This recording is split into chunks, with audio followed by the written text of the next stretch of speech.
Hello. Um, this is my journal for week 5, and I'm going to be answering the questions. So the first question is, explain the results of your assessment and identify your risk of diabetes.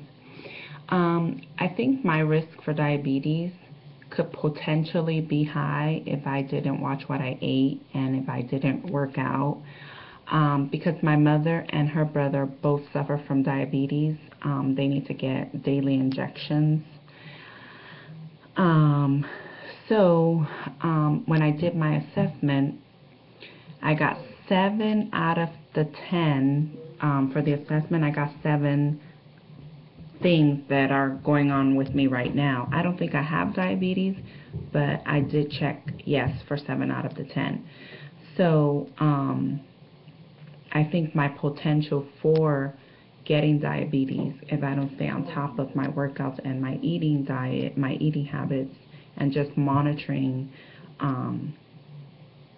myself, going to the doctors regularly, I could potentially be at high risk for that. So my assessment didn't exactly surprise me any.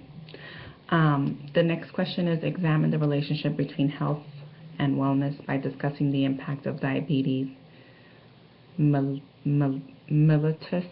on at least 3 dimensions of wellness. Well, I think the 3 dimensions of wellness that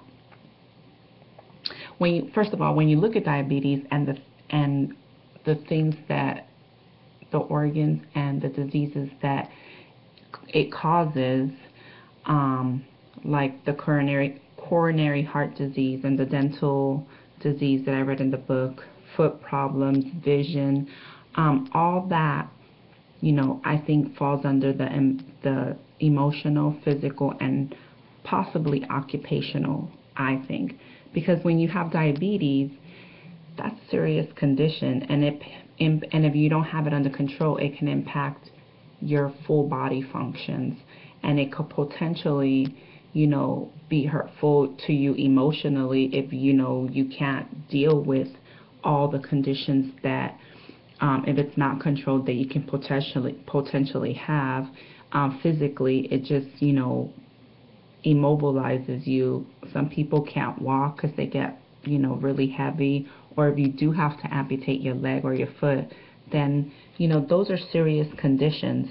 But if you live a healthy, active life and you try to stay on top of your diet, make sure you're keeping your sodium down low, or your intake of sodium is low, you're doing actively working out and just monitoring what you're eating and physically staying active, then the impact on your conditions can potentially be monitored and less severe.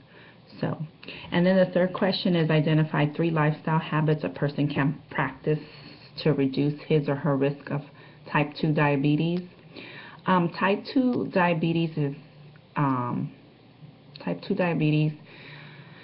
there are several lifestyle factors that can prevent the risk. Staying active, physically fit, as I said before, monitoring your daily intake, knowing your triggers. So basically, staying active.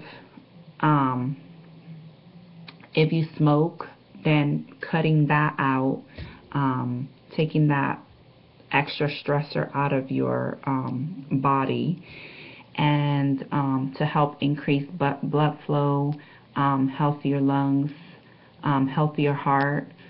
And then the final thing that I said was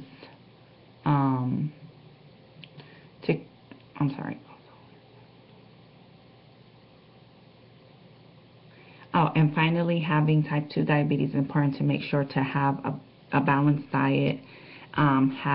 Make sure you're eating low-fat, high-fiber diet foods so your body could process that better, and your body will try to keep the sugar low in your bloodstream. So staying active, stop smoking if you smoke, and making sure you're eating a good diet of low fat, high fiber diet.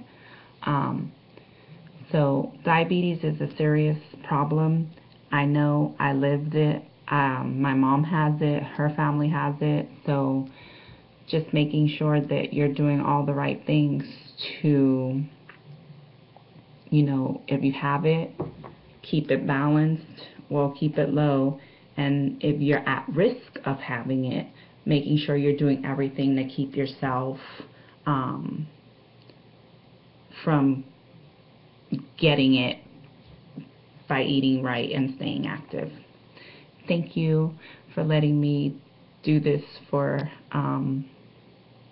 turning this in late. Thank you, and have a nice evening.